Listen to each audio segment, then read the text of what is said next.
Sadgamaya tamasoma jyotirgamaya mrityorma amritam gamaya. Om Shanti Shanti Shanti. Today's is the concluding session and we are going to discuss the essence of the Bhagavad Gita. Last class I had two interesting questions after the last session. One was which Bhagavad Gita should we study? For that let me just mention two books here. One is you can take this small volume Bhagavad Gita by Swami Swarupananda, Ramakrishna Math publication. It's very concise, not very big book and very good translation into English. And the other one is if you have the time, it's in 3 volumes, Universal Message of Bhagavad Gita by Swami Ranganathananda. Exposition of Gita in the light of modern thoughts and modern needs. This is a remarkable book. It's in 3 volumes, so in your holidays or something like that you can go through it. The second question which I received last time was very interesting. Somebody asked me how exactly karma leads to purification of mind. We keep saying karma yoga bahut necessary hai because it clears the path to whatever you want to attain. How exactly does this happen? So you see, at one point we had discussed from where does the human will arise. Karma has to do with, work has to do with exercise of your will, isn't it? It's an expression of your volition. From where does that volition arise? It arises from the Vijnanmaya Kosh, the higher intellect, so to say, because the will is a compound between consciousness and the intellect. So because it arises from there, as you keep exercising that will in the right direction, the Vijnanmaya Kosh remains active, as it were. You understand? You are not just body conscious, not just mind conscious, you are working from a higher plane. It ushers you into the Vijnanmaya Kosh, as it were, Karma Yoga.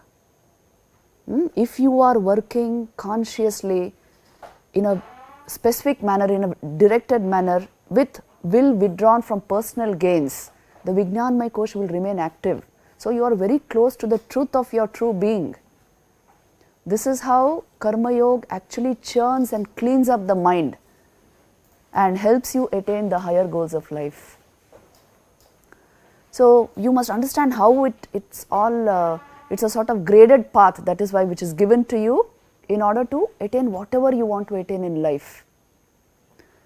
Now one more thing which you should know is, before I go into the essence of Bhagavad Gita, see, when we talk of consciousness, many times I have told you this, you are essentially consciousness functioning through a body-mind complex.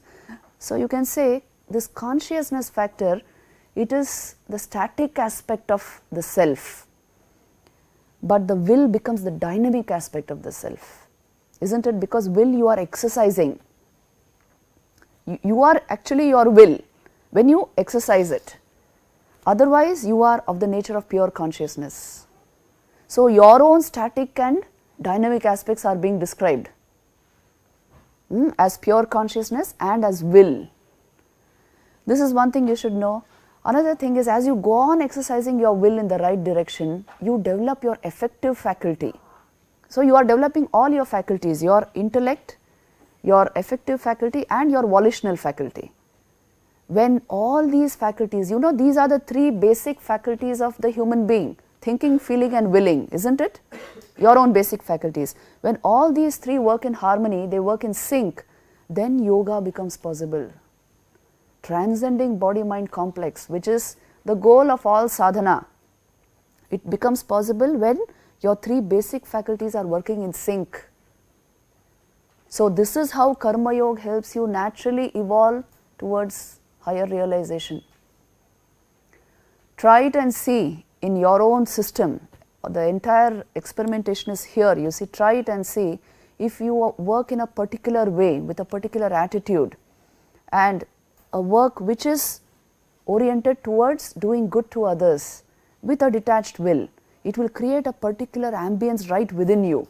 It will usher you into the state of yoga. Today when we go into the essence of Bhagavad Gita, the art of concentration, there I will give you a short meditation also. Because as you meditate, Karma Yoga becomes easier. You know, they sort of complement each other. None of these yogas is a compartment in itself. Because we have all of these faculties, we sort of combine, harmonize all the yogas. जब आप कर्म करते हो, you should try to make it into Karma Yoga. When you are full of emotion, you must try Bhakti Yoga. When you are full of your rational faculty, just thinking, you must try Jnana Yoga. These are all your own faculties. So you can apply any yoga actually. If you make a higher goal basic to your life, the purpose of your life, then naturally whatever you do, you will want to convert it into a yoga. So you have a choice of all of these and you can harmonize them. In fact, harmony of yogas is very important. It's not that a karma yogi is just a karma yogi. It's not like that, isn't it? Many times we discuss this, that he is doing his duty out of love. That is when you will enjoy doing your duty. So the effective aspect is there. So in a way you must try to harmonize all your faculties so as to achieve transcendence, what we are calling transcendence, which means the higher realization. So Gita ka yahi upadesh hai. Yes?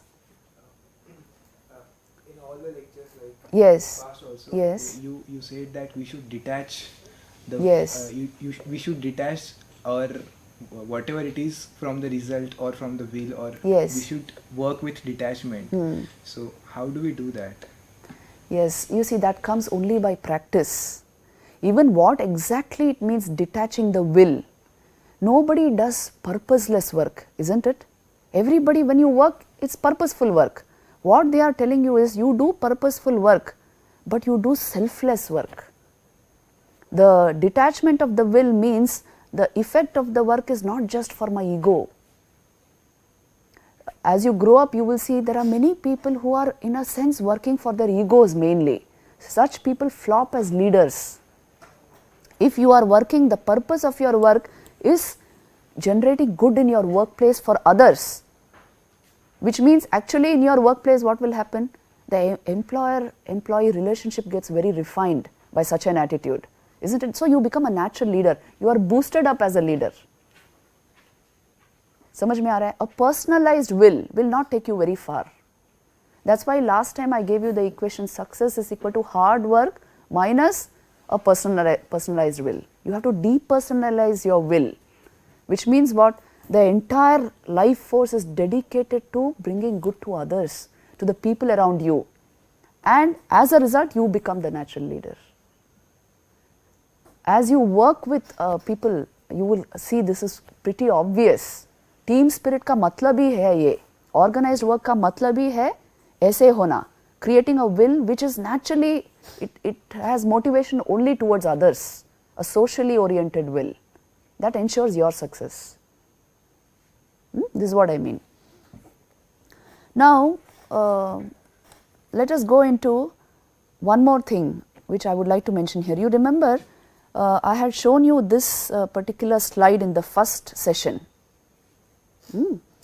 Now, just pay your attention to this slide.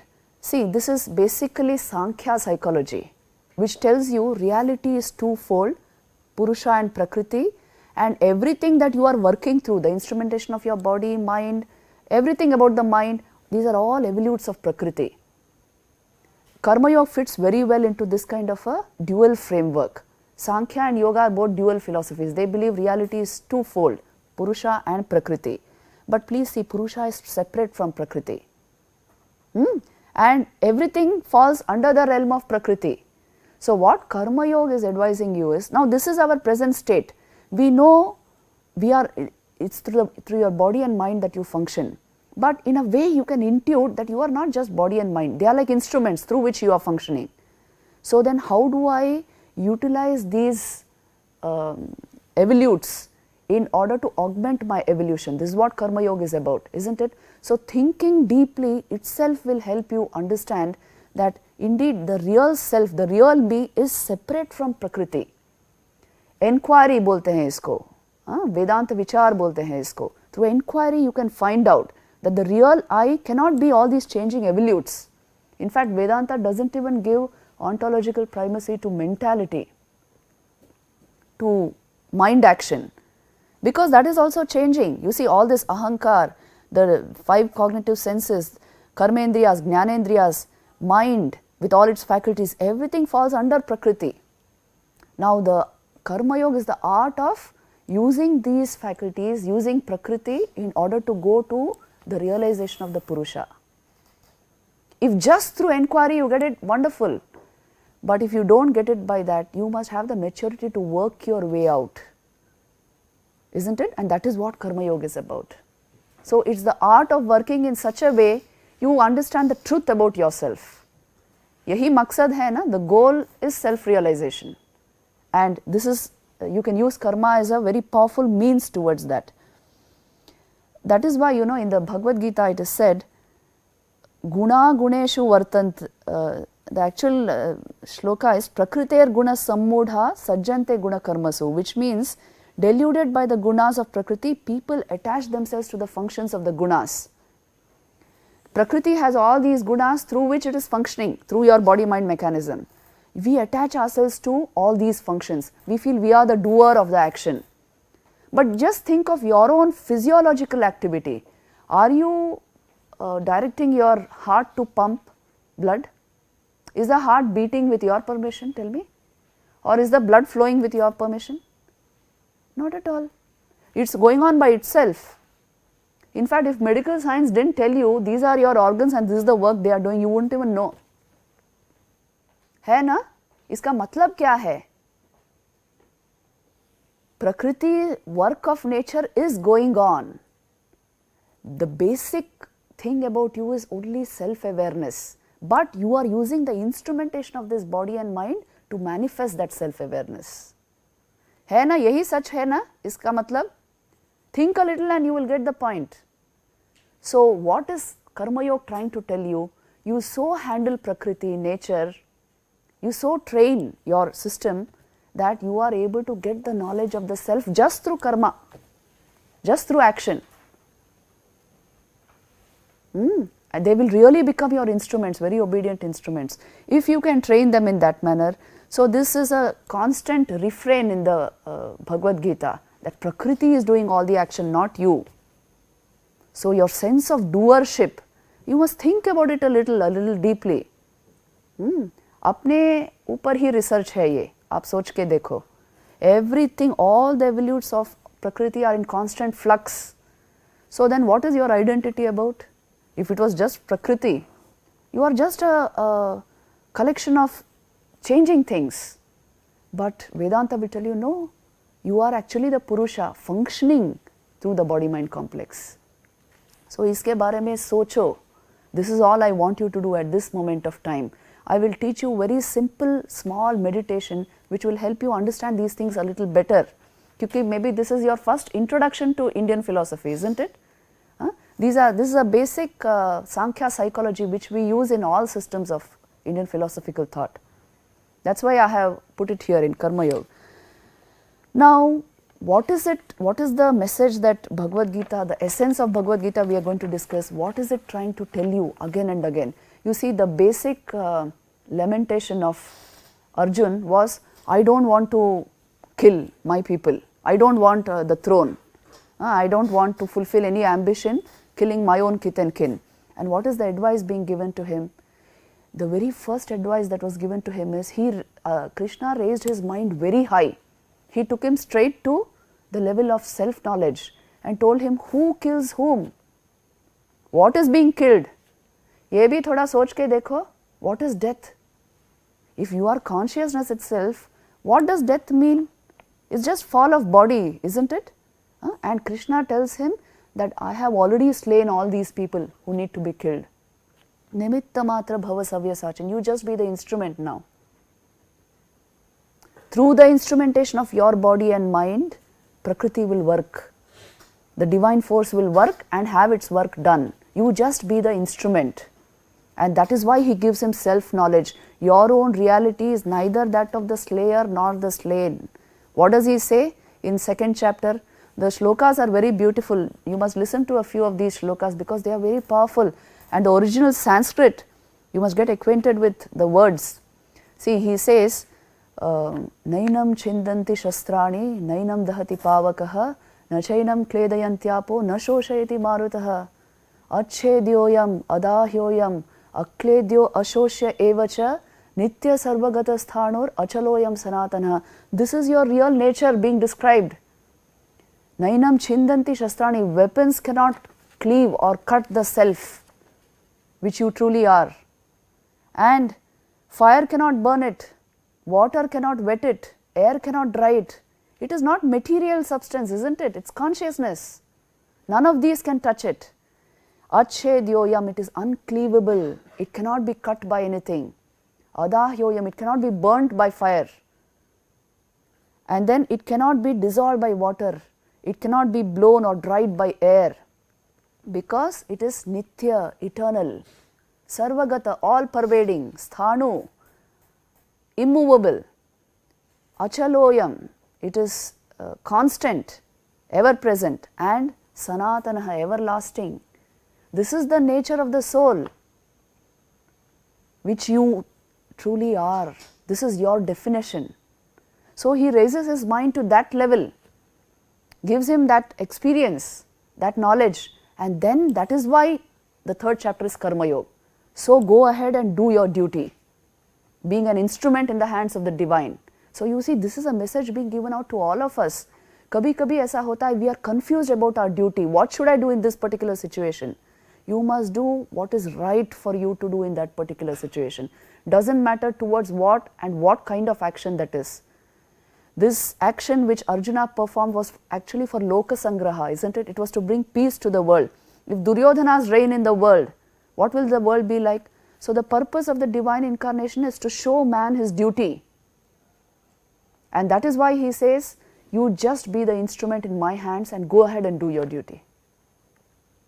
So you see, this is the eternal message of the Bhagavad Gita. Do your duty, do your duty, do your duty, it doesn't matter what. By doing your duty, you worship the highest Lord. That is worship of God. आपकी जो duty है, आपका जो according to your identifications, I told you, your duty is decided. Just now you are a student, tomorrow you will be engineers, you will be in very high leadership positions, you will be in managerial duties, you will be CEOs of companies. So at that time, be absolutely devoted to your duty. In any particular context, this is what should strike you. Your duty is what you are going to carry further on with you. है ना? कर्म ही हमारे साथ जाता है, और कुछ हमारे साथ जाएगा? Tell me.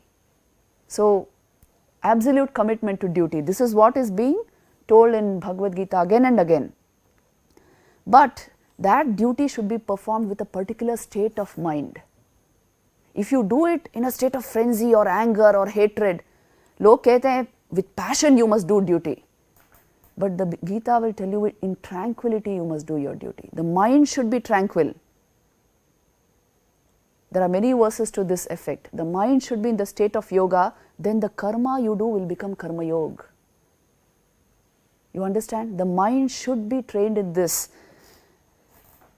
Lord Krishna says, let me give you this particular verse. Prasade sarva dukkhanam hani rasyopajayate prasanna chetaso hyashu buddhi paryavatishtate, which means on attaining tranquility, you not just put an end to your sorrow, but the intellect of a tranquil man becomes very steady.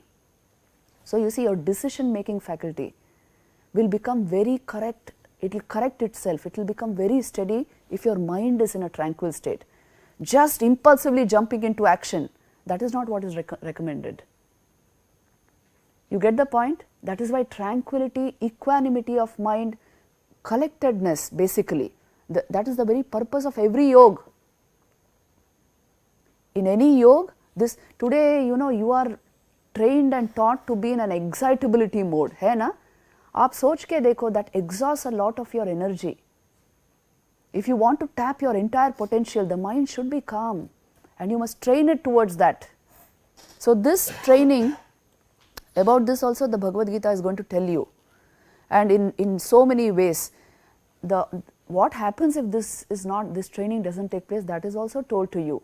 You see this particular verse, Nasti buddhir ayuktasya nacha yuktasya bhavana nacha bhavayata shantir ashantasya kuta sukham, which means, have you heard this verse? This is also another very important verse. It is telling you, Nasti buddhir ayuktasya, a yukta, a man who is in contact with the reality about himself, he is called a yukta. Again and again the yukta is described in the Bhagavad Gita, which means be in touch with your reality.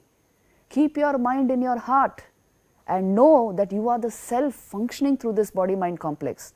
If you are in touch with this reality about yourself, what will happen? Your intellect will blossom. And nasti buddhir ayuktasya. For an ayukta, his intellect does not develop. See, very important idea they are giving you. If you are in a particular state of yoga, your higher intellect will just blossom. Nacha yuktasya bhavana. Even your mind will not remain steady.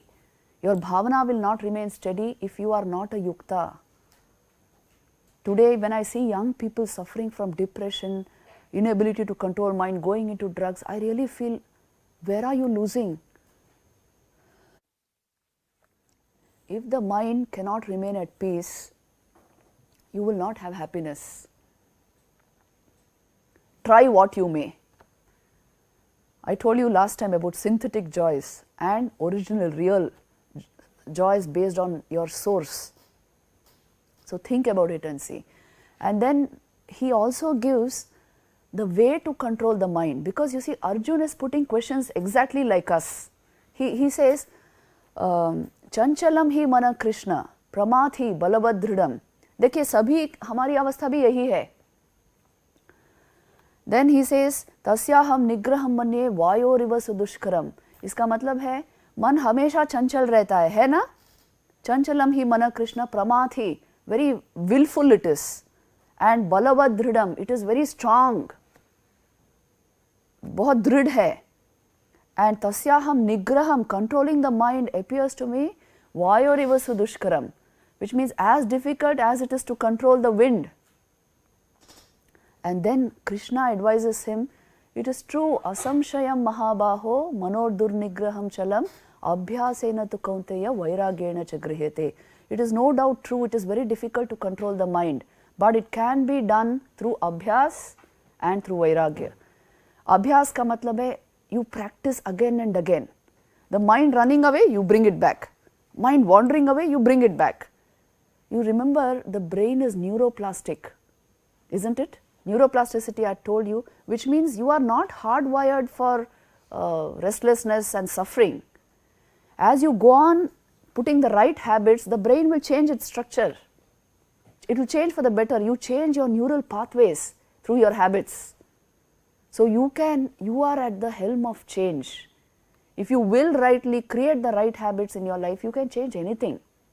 So he says abhyas, first thing. Second he says vairagya ka matlab hai, see when we are moving towards a particular goal, if there are unnecessary distractions which you actually don't want to experience but they impinge into your life, you must show a little anger towards them. You must show a little displeasure towards them. This is called vairagya. I told you about incentive salience. You can keep liking something which you don't want. It actually takes away your energy, these kind of unnecessary struggles in your life. So if you show a certain amount of displeasure towards that object, a certain amount of anger, that is justified. And if you move in that way, you will move straight towards your goal. So he is saying, abhyasena tu kaunteya vairagyena cha grihete. By these two methods, you can bring the mind under control. Then, Arjun puts another very important question, which is our problem also, everyone's problem. He says, atha kena prayuktoyam papam charati purushaha anichchanapi vashnaya baladiva niyojitaha, which means, impelled by what does a man commit sin? He doesn't want to do it, but as if forcefully he is being put into that. अब देखिए जो drug addicts होते हैं, alcohol addicts, all these people, if you ask them why you have gone into it, they will say, I didn't want to go. Something sort of my own mind forced me into it. So ये क्यों होता है? बलादिव नियोजितः, as if something is forcing you into this. You see, then the reply which Krishna gives, you know, all bad habits are like that. You don't want to get into it. They just come and overpower you. So what is the solution to this? Again in the Bhagavad Gita, Krishna is telling Arjun, your basic modes of thinking are not right. That's why your habits have become wrong. So you are doing this. You see, he says, Kama esha krodha esha rajo guna samudbhavaha mahashano mahapapma vidhena miha vairinam. Your culture told you this always. Shadripu hote hai manusya ke जीवन में. Kam, krodh, mad, lobh, moha, matsarya. This will pull you down unless you resist and remain strong. Why does the mind behave like this? You don't want to do a particular thing, it's forcing you to do it. Because you have given in to these lower impulses. So raise yourself by yourself. Uddhared atmana atmanam, na atmanam avasadayet. Don't give in to these lower impulses. You will see your mind, your whole life will blossom towards the highest. Enormous energy will come into your being and your will function magically. It will just get you what you want to achieve. So understand, all the enemies are right within us. Later on he is going to tell him, Trividham narakas yedam dwaram nashanam atmanaha kama krodha tatha lobha tasmad etatrayam tejet. Know these ripus, kam, krodh, lobh, to be your enemies here, and they will take you into hell. You will really have a hell of an experience if you don't check your lower impulses. So become aware. यही teaching दिया जा रहा है यहाँ पर. You must so train the human faculties that you achieve the highest in life, isn't it? That you are able to achieve your higher goals in life, so that all these things, negativities in your life, they don't derail you on the way. So that is why this message is being given to you. And then once you have got into this kind of a general purification, the art of concentration is being taught. In the 6th chapter, you have such wonderful verses on concentration. Lord Krishna advises Arjuna, how should you concentrate? You see these 2 verses, they are useful to you. Shanai shanairu paramed buddhya dhriti grihitaya atma samstham mana kritva na kinchidapi chintayet. You see, if the mind is wandering away constantly, this happens in studies, isn't it? What should I do? Slowly, gradually, step by step, you must bring back the wandering mind. Set your intelligence in patience and steady your mind in the self. Constantly bring back the mind. You see, I told you, every time it goes, if you keep bringing it back, at one point it will not go so often. It will not go at all. It's a matter of habit. So bring back Atma Samstham Mana Kritva is an important clue. This is actually yoga. If you keep the mind in the heart, which is a yogic technique, the mind will not wander that much. Commit your life energies to the heart center. That is why ये योग में अक्सर कहते हैं, क्योंकि otherwise your energies will remain dissipated. If you learn to concentrate on the heart center, your energies remain collected and a different dimension of intelligence opens within you.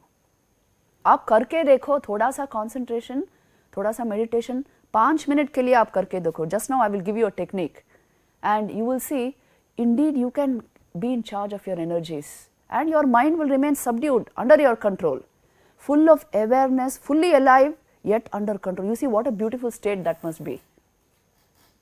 The thoughts you want come in, the emotions you want to feel, you are able to experience. You are not carried away, you are not under your negativities. So you don't have to go into all these synthetic joys to keep you happy and delighted. So putting you in charge of yourself, this is what Bhagavad Gita is telling you. This is actually the essence of the Bhagavad Gita, elevating human life by oneself, by one's own faculties, training you to do it. Here let us practice that 5-minute meditation. Are you ready? Thoda practical mein jaye. I will teach you a 5-minute guided meditation which you can do every day just to collect your energies and learn to concentrate. Okay, it will take just 5 minutes. Sit straight, all of you. See, when you sit in your room, you can sit in that lotus posture which he is sitting. folding your knees. But here, because the chairs are like that, I don't mind if you put your leg down. Okay, but जब room में practice करोगे, sit in that position. What happens, you know, when you sit in that position? Posture is very important in meditation. If you sit erect, all your organs will come out alive. You know, they won't, if you droop, they will also droop. A kind of alertness will come into your mind just by posture. So fix your posture, always keep the backbone straight. This is the first thing, and not just in meditation. जब भी concentrate करते हो, when you are just sitting, hearing lectures, when you are working in your room, keep the backbone straight and look at its magical effect on your body and mind. And then, see, certain basic things I will tell you before I start. If you just still the body, to a great extent you still the mind. Learn to still the body. If you regulate breathing, mind will be in your hands. Try it and see. If you just regulate breath. So now we will practice it. All of you, back straight, neck straight. Only I will keep my eyes open because I have to watch you, but all of you have to keep your eyes closed. Yes, close your eyes. Keep as still as possible and regulate your breath. Harmonious breathing.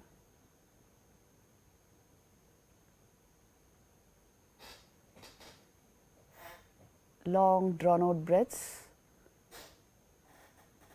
Just regulating breathing and posture will usher the mood of meditation.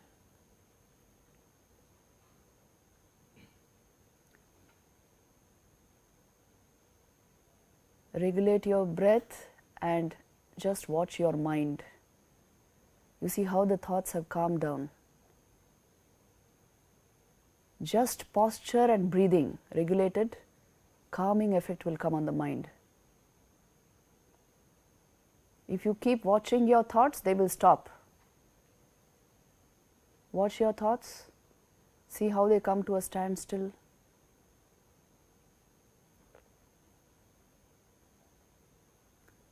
Now I will introduce the meditation.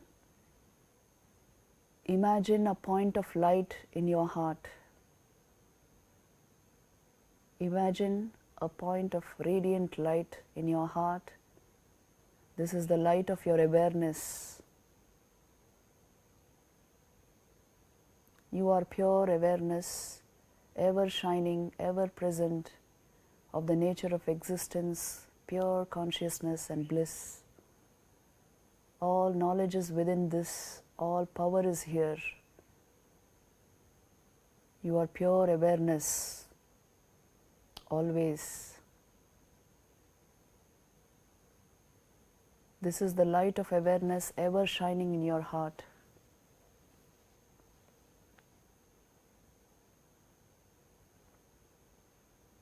Identify strongly with this point of awareness which you are.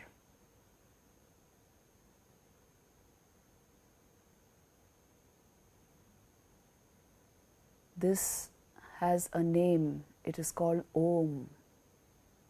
We will just chant Om 5 times, a long drawn out Om. Just follow me.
For the next 1 minute, you will just hear the Om going on within you.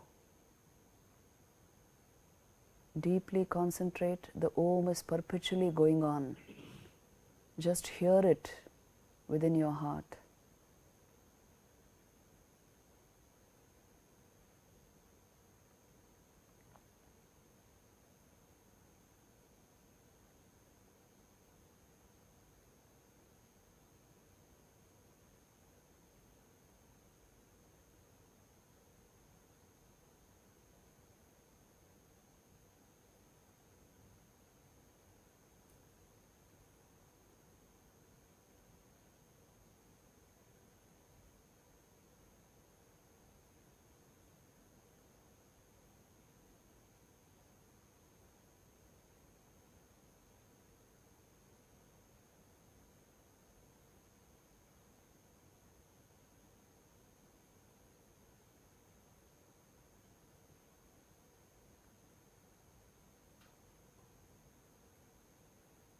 Feel the stillness within you. See how the mind has come to rest. You are just awareness without thoughts.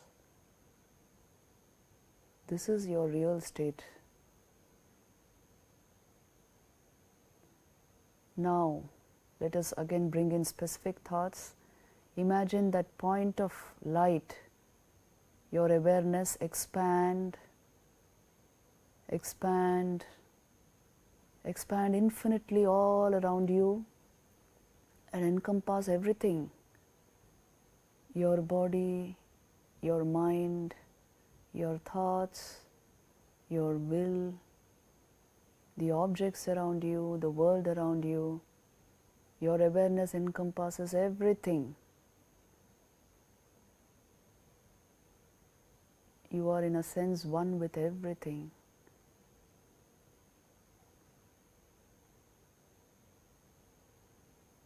You have become one with Supreme Consciousness, which we call God.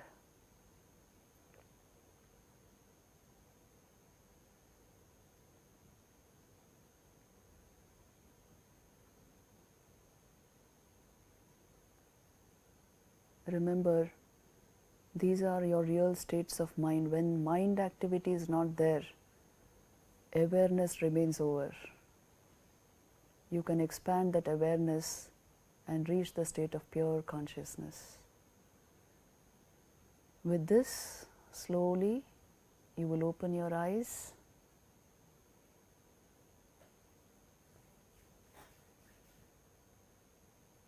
This mood of stillness, you must keep up.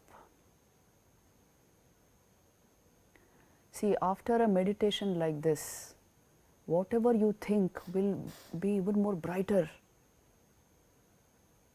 Your thought process will be clearer. Why? You have stopped normal thought, at least for 2-3 minutes. You have decreased the volume of information in your brain, isn't it? You haven't stopped thought for 2-3 minutes. We should say you stopped it maybe for a few fractions of a second, but at least you stopped the constant flow of information for some time. Just a 5-minute meditation. It has a calming effect on body and mind. So this you can practice.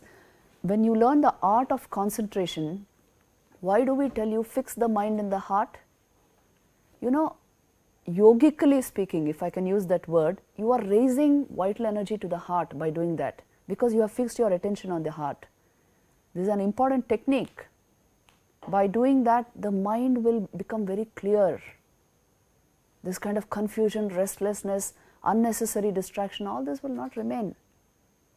Thoda try karke dekho, you know the art of concentration will just descend on you.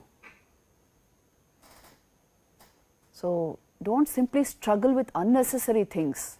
Don't waste your youth on that. Struggling with anger, struggling with distractions. No. There's a glorious life in front of you. Train this system properly and you can get the best out of life.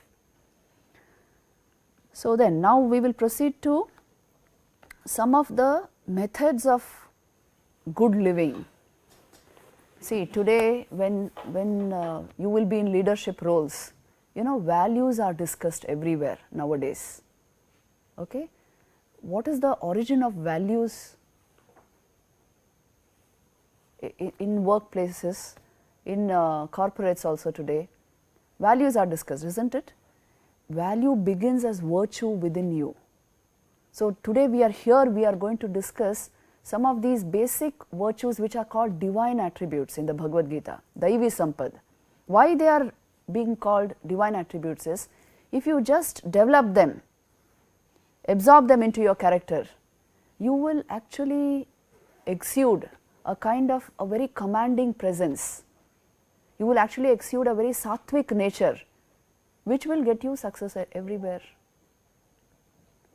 So these are some of the virtues which the Bhagavad Gita asks us to develop. If you develop virtues today, tomorrow in the workplace as leaders, you will command the values you want to command. If these virtues do not become part of us, you know, that integrity, honesty, transparency which is required of a leader will not come out. Today there is this tendency to ignore personal virtues and only focus on gimmicks at the workplace, values at the workplace. That alone will not work. Your personal life should be of this type. So you see the virtues which are being told here, they are at the very heart of great character. It is a great character means these virtues will be present. You see, first he says, Abhayam Sattva Samshuddhi Jnana Yoga Vyavasthitihi Danam Damascha Yajnascha Swadhyayastapa Arjavam. This is in the 16th chapter of the Bhagavad Gita, the first 3 verses. Daivi Sampad he is describing. What is the first virtue? He is saying Abhayam, a sense of fearlessness, which means what? I am not doing something under compulsion. Ability to give this abhay to others. It does not mean just being non-violent, it means a non-injurious nature, not giving injury in any form to anybody. That is giving abhay, a sense of abhayam.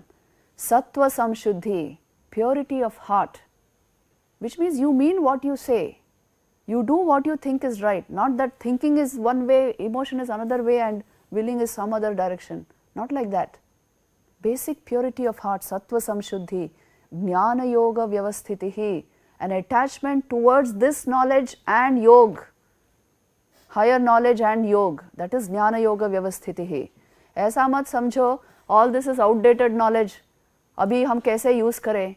In all, you know, management studies, they are bringing in this philosophy everywhere in the world. In fact, I find greater enthusiasm for Yoga Vedanta outside India. You know why? They have understood the value of all these systems of thought. So you should make it part of your life. You should make it part of your thinking. इसीलिए कह रहे हैं ज्ञान yoga व्यवस्थितिः, a mind which is sensitive to ज्ञान, this level of knowledge and yoga. ऐसा मत समझना that this is not going to matter. This is going to matter most in your life, because if you have not trained this, the objective world cannot offer you anything. Then Danam, the tendency to give, be a contributor. I always told you, isn't it? In any situation, the contribution, you must be the contributor. You know, people who have amassed a lot of wealth, okay, let me tell you a very wonderful incident here. People who have amassed a lot of wealth, after some time, they only want to give out that wealth to others. How much can you stack and store and hoard? After all, what will you do with it? You know, philanthropists like, for example, Bill Gates today. Do you know the amount of contribution he has made? I have some figures here.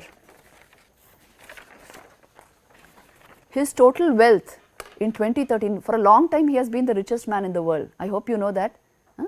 His total wealth in 2013 was US $78.5 billion, out of which 35 billion he has given out in charitable works. It's the greatest capital given out for charity so far. Enormous, and he is doing charitable work all over the world with an inner inspiration through his Bill and Melinda Gates Foundation. and he kept only about $10 million, not billion, 10 million for his children.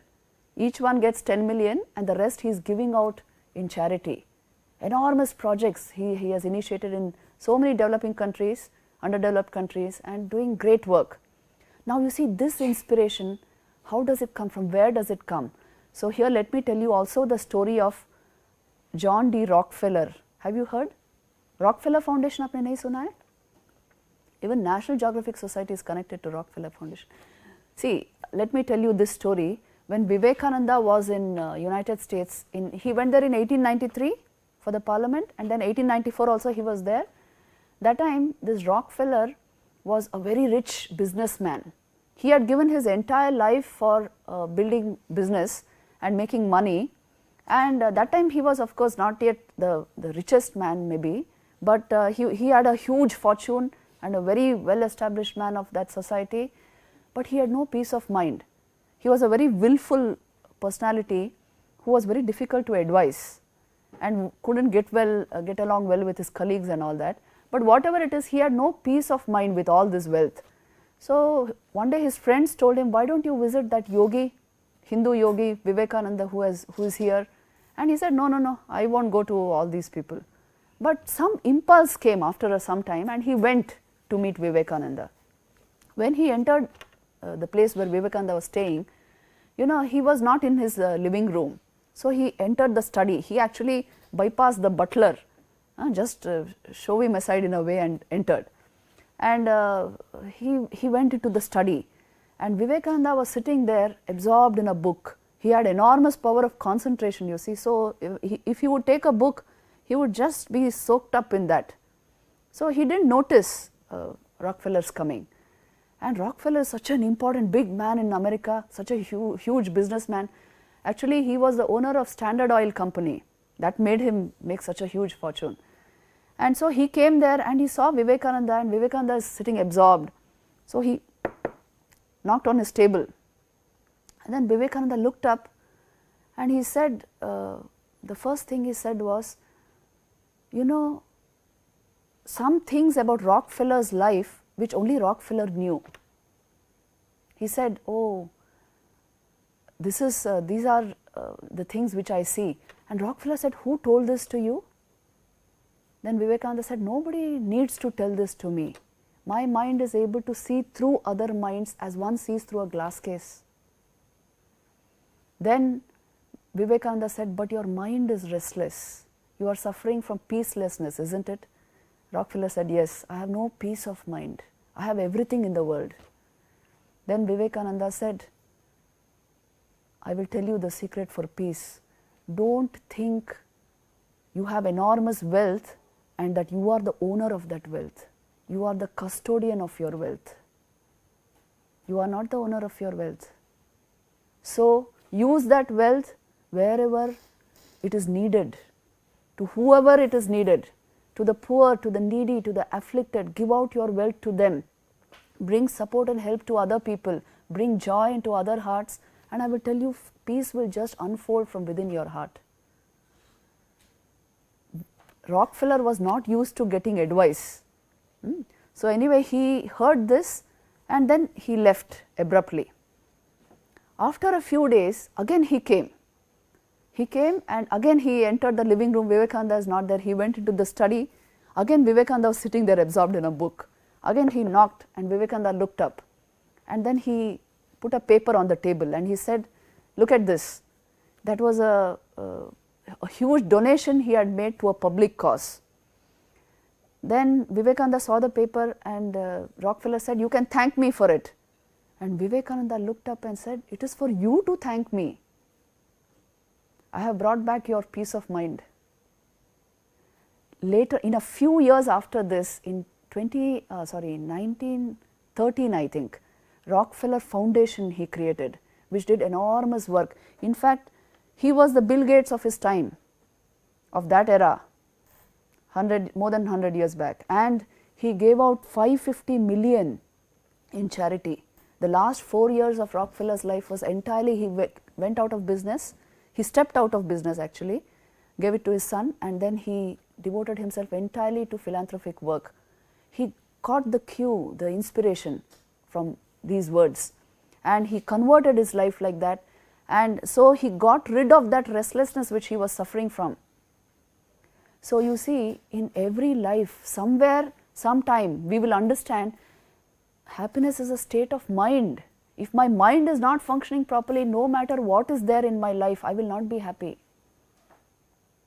So I must know how to take charge of this first.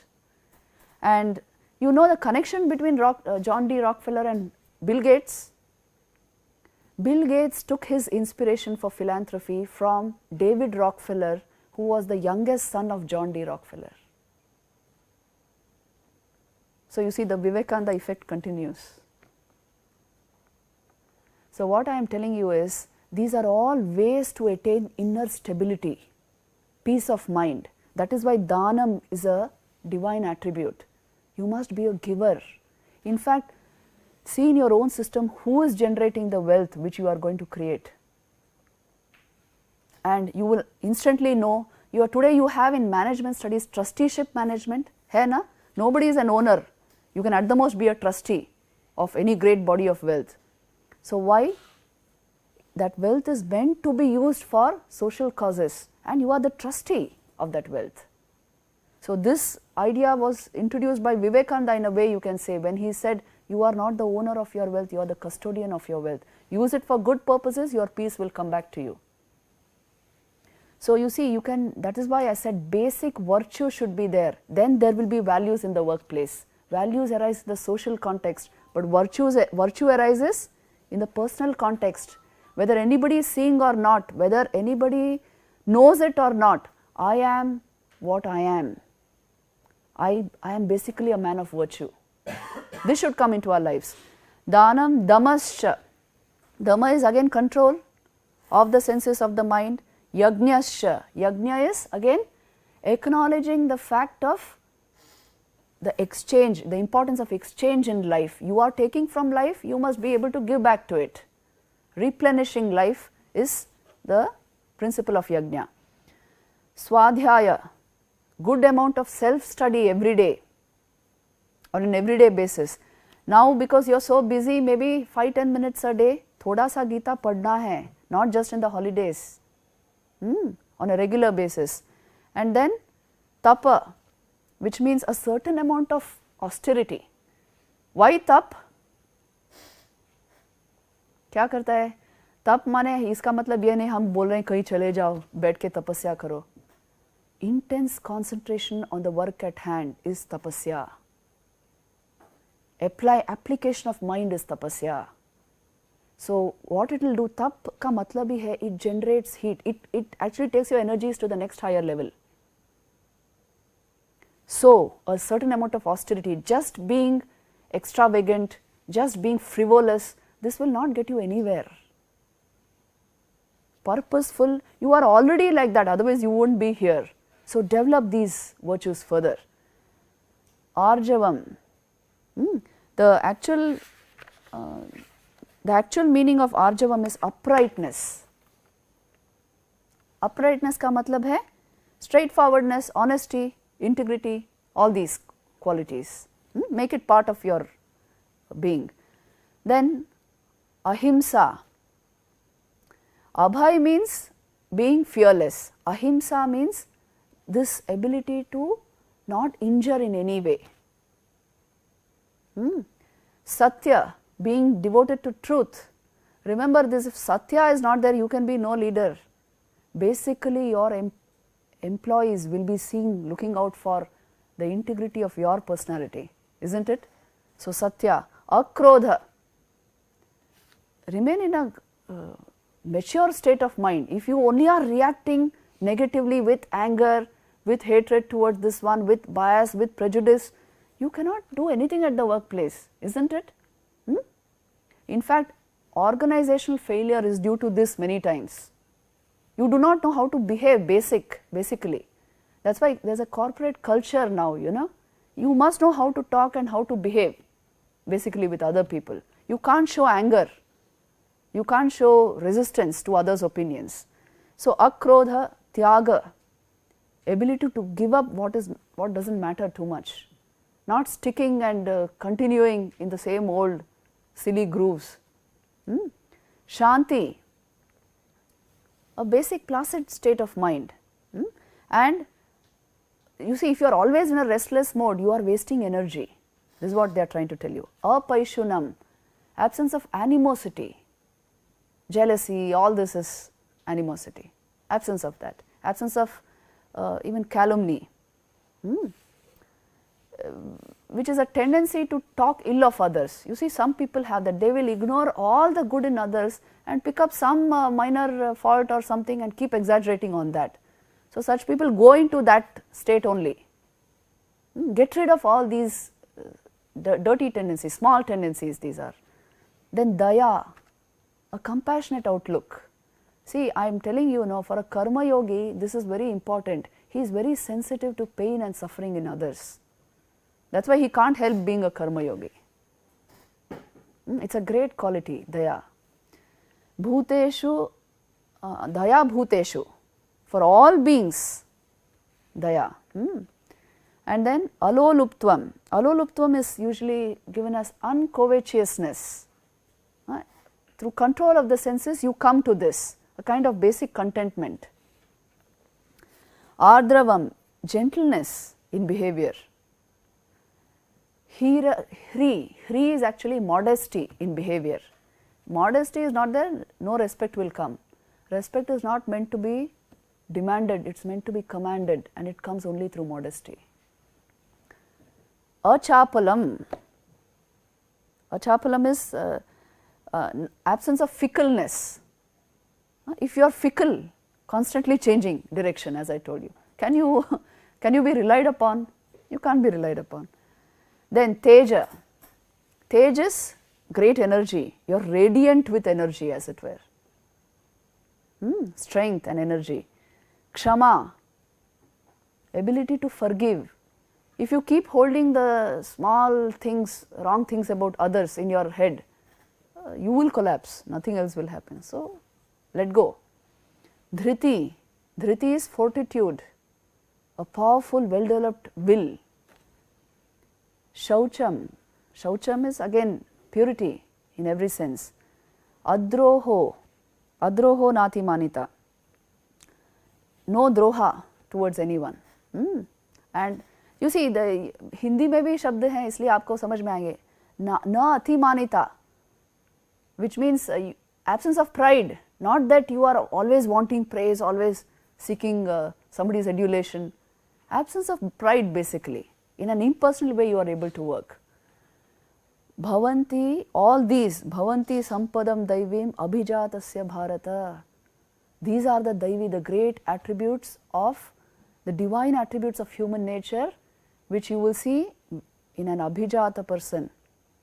A person who is of really that caliber will have these qualities, of that kind of a glorious noble birth will have these qualities. Daivi sampad. I told you, if you develop virtue, it will translate into values in your workplace. If you are able to generate value systems in your workplace, there is no question whether you should be a leader or not. You will become a natural leader. It is the absence of this that is the cause for all our corruption, all our societal problems. We have ignored this part. You see how clear it is being said in the Bhagavad Gita. What you should cultivate, what you should develop. Madam, yes? These things are telling about the Kshama. Then, Kshama, then what to be punished? Okay, that is contextual question actually. You must punish according to the level of the crime, isn't it? Here when they are talking of Kshama, they are talking about a natural disposition of mind which is forgiving. You see, people can hold grudges for small reasons. Don't develop this kind of a silly outlook, that is what they are telling you here. You understand? Holding grudges for small things, going into negative modes of mind due to that. Don't get into all this. This is what they are meaning to tell you here. So, these are all the methods of sattvic living for a successful life. A successful life is a meaningful life. है ना? अगर meaning ना हो life में success हो सकता है? Think and tell me. Successful life means meaningful life. All this brings meaning into your life. That is why it is important. So then many other things are discussed. I am not going to go into all of them, but this much I will tell you. So many things are given in the Gita which are going to point out towards your success. They are going to tell you what is the nature of the sattvic doer, with what sense of agentship should you function. Since we are discussing Karma Yoga, all this is important to you. Then what constitutes the actual austerity of your speech, your mind, your life energies. These are all very important. Anudvega Karam Vakyam, very beautiful verses are there. I leave it for your homework. Practical session anyway है आपके लिए. So आप थोड़ा सा पढ़ लीजिए ये सब. I will give you at the end of the class. You will just know what is expected of a well-developed human being. What kind of quality will drive you towards leadership. So this is there, and of course sensitivity to these things. You see, when the Gita is talking about leadership, this is a model of leadership which I have put there. Just look at that slide. You see, there are types of leaders. There is a democratic leader, there is a facilitative leader, there is a dictatorial leader, there are utopian benevolent dictatorial leaders. Each one's characteristics are put there, just notice them. Democratic leader gets input from others, institutes voting, delegates occasionally, or he may not even delegate, and debates about it. Now our ideal amongst all of these, you can look at their characteristics quickly, but I will tell you the ideal is the facilitative leader. See there, he serves others, offers guidance, appreciates inquiry and dialogue. He is participatory, he is focused on others, isn't it? Compare it with the others. Dictatorial leader, of course you know, the utopian leader also you know. So, once you have noticed that diagram, now you will know how we can apply the virtues we have been discussing for this kind of leadership. You see, for you to be able to have this service mindset, naturally you are a karma yogi, you have a disciplined mind, you have a disciplined will which is turned towards serving others. In order to offer guidance and not just domination, again you require these basic virtues which we have been discussing. In order to be able to appreciate inquiry and dialogue, again in order to be able to delegate, again you need these certain basic things in your personality in order to be successful as a facilitative leader.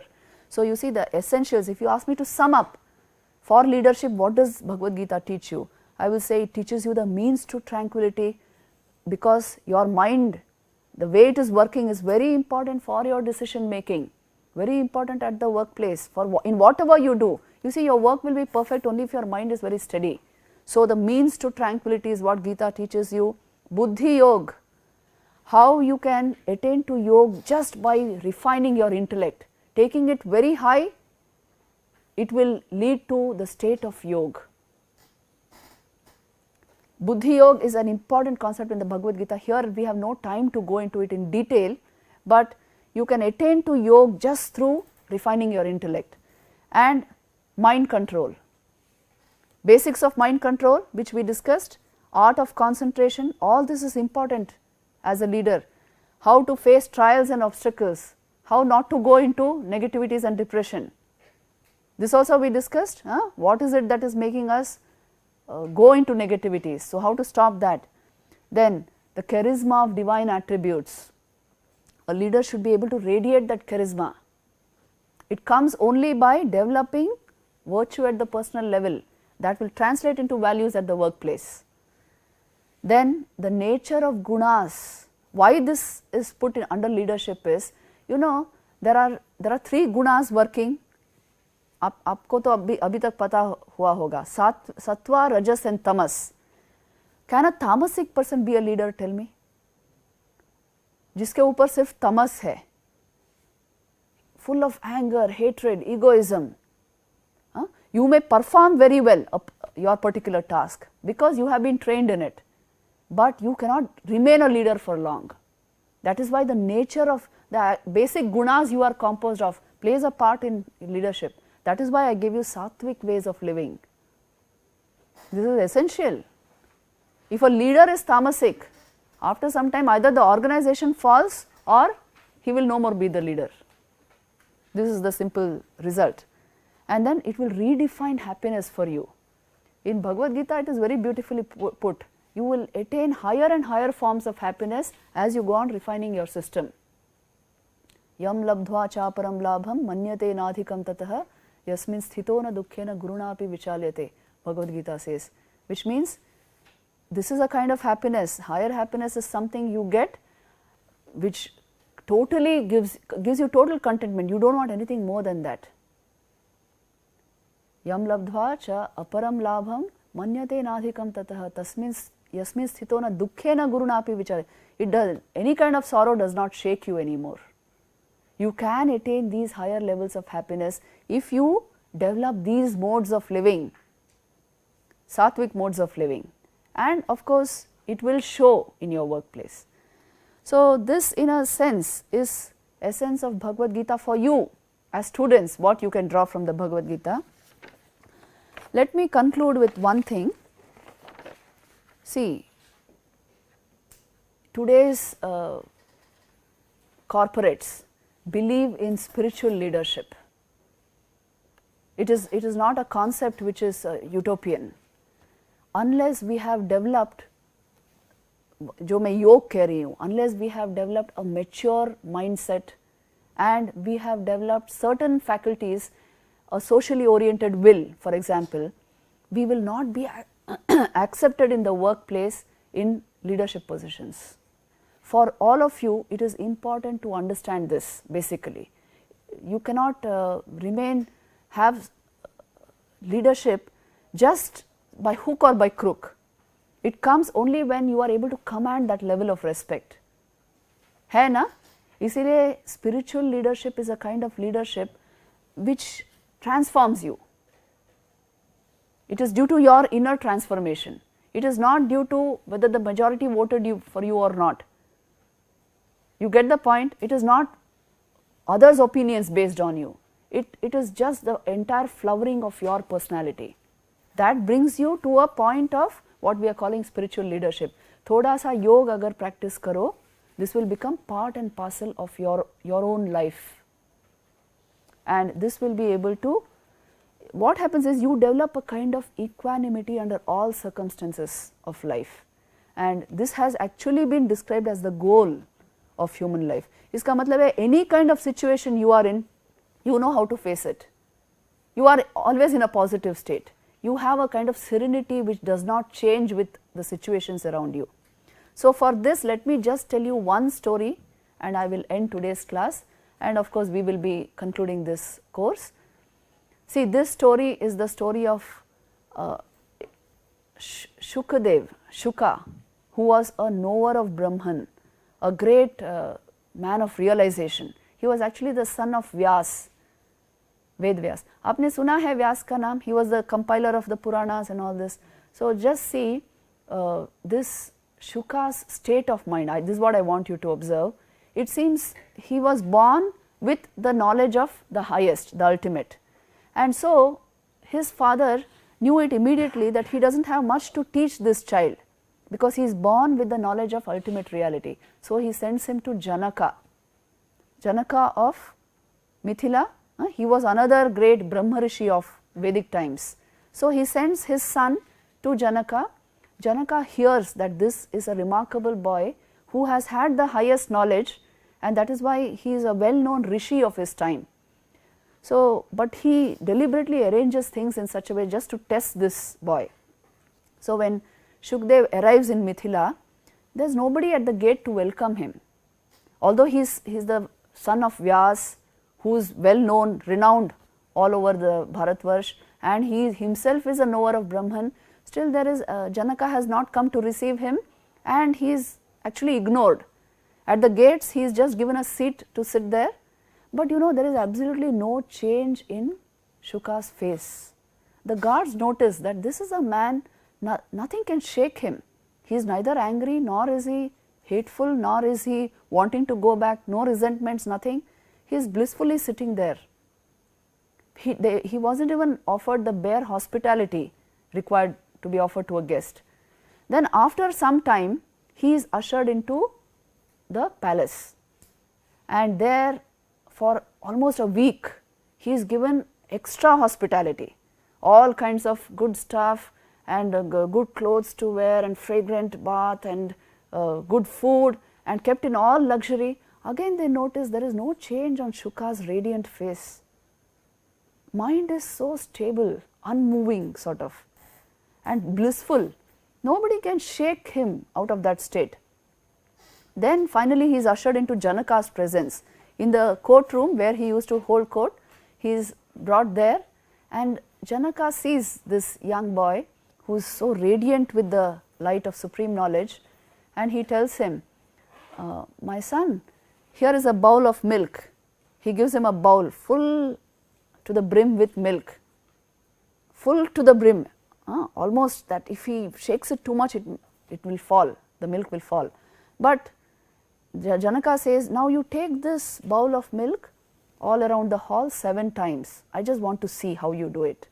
And in that hall, there were musicians, there were dance performances going on, because you know it's a king's court, and all the attraction of those beautiful faces, everything is going on. And Shuka takes that bowl of milk, goes all over the hall, round the hall, 7 times. Not a single drop of milk falls. The hand is so steady because the mind is so steady. The mind is so steady because he has attained the state of supreme tranquility. And the look on his face, the bliss on his face, seeing him, the whole courtiers and everybody in the court are simply stunned. So this is a possibility, the state of Shuka. As soon as he brings back the bowl to Janaka, Janaka tells him, I have nothing more to teach you. Your mind is not distracted by anything in this world. It is in perfect poise all the time. You will allow only what you want to come in, only that you will allow to come in. It is unmoving, unchanging, in a state of supreme tranquility, yet exuding the highest consciousness, the highest bliss. So I have nothing more to teach you, you have attained the highest. This is the ideal in our heritage, spiritual heritage. This is a possibility with this human mind. If it is trained through all these disciplines which we have been discussing, it can teach you to reach the highest goal of human life, which is you are doing work, great work, but the mind is in a completely yogic state, in direct touch with reality. This is the ideal karma yogi given in our scriptures. So with this, let me conclude our session as well as this course. Let us make it an offering at the feet of the Lord himself with a small prayer.